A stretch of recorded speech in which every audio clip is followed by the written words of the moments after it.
नमस्कार साथियों, मेरा नाम है आर.के. सिंह और आप देख रहे हैं संस्कृति आईएएस यूट्यूब चैनल। आज हम जिस टॉपिक की चर्चा करने वाले हैं वो टॉपिक है रीप करंट। आजकल ये चर्चाओं में बना हुआ है और अलग अलग समाचार पत्रों में, न्यूज़ चैनलों पे इसके बारे में बताया जा रहा है, दिखाया जा रहा है। तो इस कारण से आज हम इसकी चर्चा करने वाले हैं कि आखिर ये चर्चा में क्यों है, आखिर रीप करंट होता क्या है, रीप करंट की उत्पत्ति कैसे होती है, किन कारणों से होती है और भारत के कौन से क्षेत्र हैं जहां पर रीप करंट देखने को मिलते हैं। ये सारे पहलुओं पर आज हम चर्चा कर देंगे। चर्चा करने से पहले आप सभी के लिए कुछ न्यूज़ है। संस्कृति आईएएस आप सभी के लिए पीसीएस के अलग अलग राज्यों के लिए फाउंडेशन कोर्स लेके आ रहा है और इन कोर्सों को अगर हम देखें तो यूपी के लिए फाउंडेशन कोर्स जो स्टार्ट हो रहा है वो 31 मार्च को हो रहा है और वहीं बीपीएससी के लिए जो फाउंडेशन कोर्स हो रहा है वो 12 फरवरी से स्टार्ट है और राजस्थान के लिए जो कोर्स स्टार्ट हो रहा है वो 30 मार्च से शुरू हो रहा है और वहीं एमपी के लिए भी 30 मार्च से ये कोर्स प्रारंभ हो रहे हैं। इसमें नामांकन करा सकते हैं आप, सीटें लिमिटेड हैं और इन कोर्सों के बारे में अधिक जानकारी के लिए आप दिए गए नंबर पे संपर्क कर सकते हैं या फिर संस्कृति की वेबसाइट पे विजिट कर सकते हैं। तो अब हम आगे बढ़ते हैं अपने टॉपिक पे और देखते हैं कि आखिर ये चर्चा में रीप करंट क्यों है। ठीक है, तो भारतीय राष्ट्रीय जो महासागर सूचना सेवा केंद्र है यानी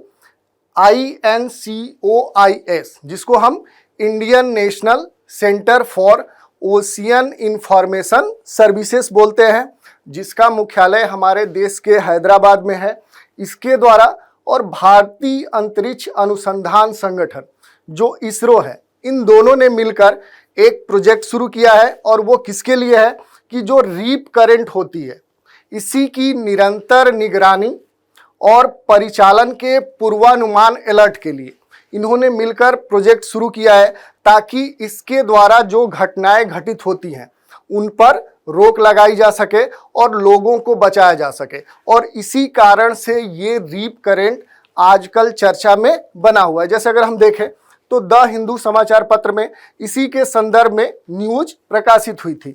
तो अब इसके बारे में थोड़ा सा हम देख लेते हैं कि आखिर रीप करंट होती क्या है।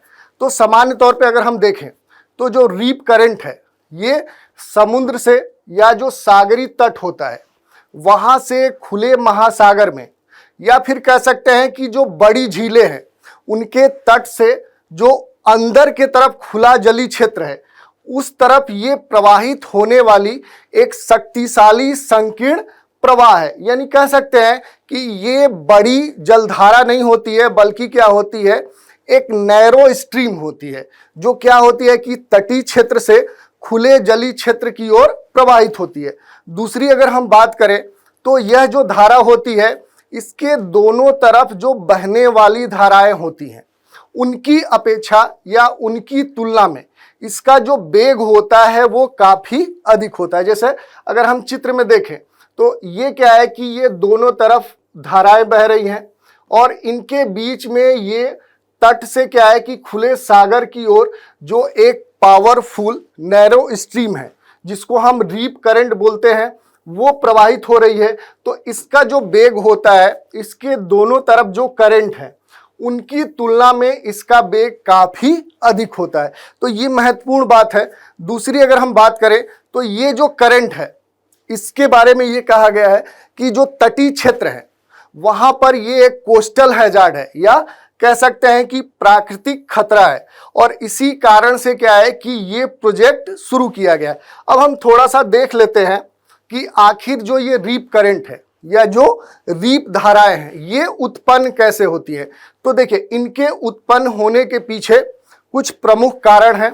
अगर हम उन कारणों की चर्चा करें, ठीक है, तो पहला जो कारण है कि जो सागर या जो समुद्र है उसकी जो स्थलाकृति है, जो उसकी स्वरूप है, जो उसका मॉर्फोलॉजी है, उसी के कारण से ये रीप करंट उत्पन्न होती है। और इसमें जो मूल रूप से बात की जाती है कि जो वहाँ की स्थलाकृति है या तो वो बहुत कठोर होगी या फिर वो नरम होगी। जैसे कठोर की बात करें तो अगर चट्टानी संरचना है जैसे रॉक है तो वो क्या होगी कि कठोर होगी, लेकिन वहीं अगर सैंड है, वहाँ मलबा है, दलदल है, तो वो क्या होगी, वो नरम होगी।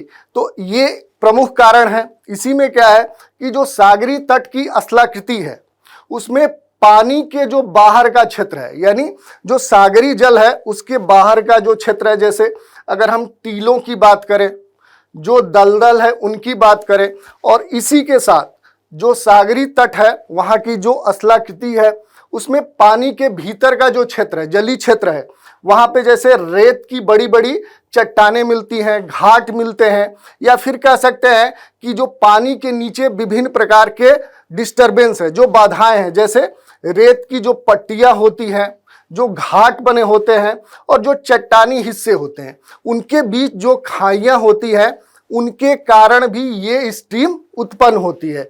और जब ये बाधाएं पार कर ये स्टीम आगे बढ़ती है तो ये क्या होती है कि अपना दबाव खो देती है और उसके बाद इसका प्रवाह बंद हो जाता है।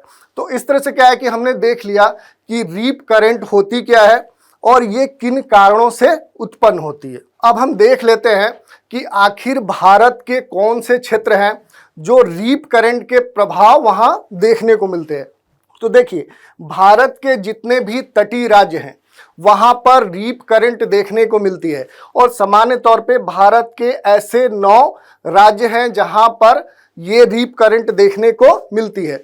दूसरी अगर हम बात करें कि जो Indian national centre for ocean information service है, अगर उसके कुछ खास तथ्यों की चर्चा करें तो ये जो संगठन है ये भारत का एक कह सकते हैं कि ऑटोनॉमस संगठन है, और ये भारत सरकार के स्वायत्त संगठन के रूप में कार्य करता है। और इस संगठन के अगर मुख्यालय की बात करें तो इसका मुख्यालय हैदराबाद के प्रगति नगर में है, और इस संगठन की जो स्थापना की गई थी वो वर्ष 2007 में की गई थी।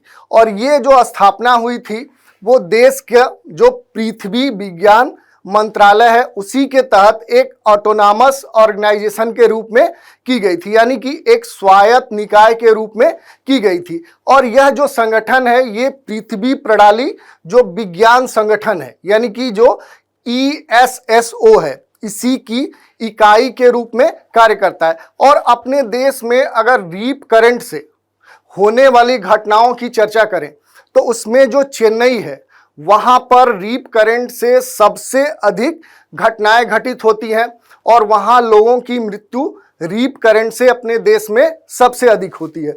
तो इस तरह से हमने देख लिया कि आखिर रीप करंट होती क्या है, ये चर्चा में क्यों है, और किन कारणों से रीप करंट उत्पन्न होती है, और भारत के कौन से क्षेत्र हैं जहां पर रीप करंट देखने को मिल सकती है। तो आज के इस एपिसोड में इतना ही। नए एपिसोड में एक नए टॉपिक के साथ फिर हाजिर होंगे, तो आप हमारे साथ बने रहें। इसके लिए धन्यवाद।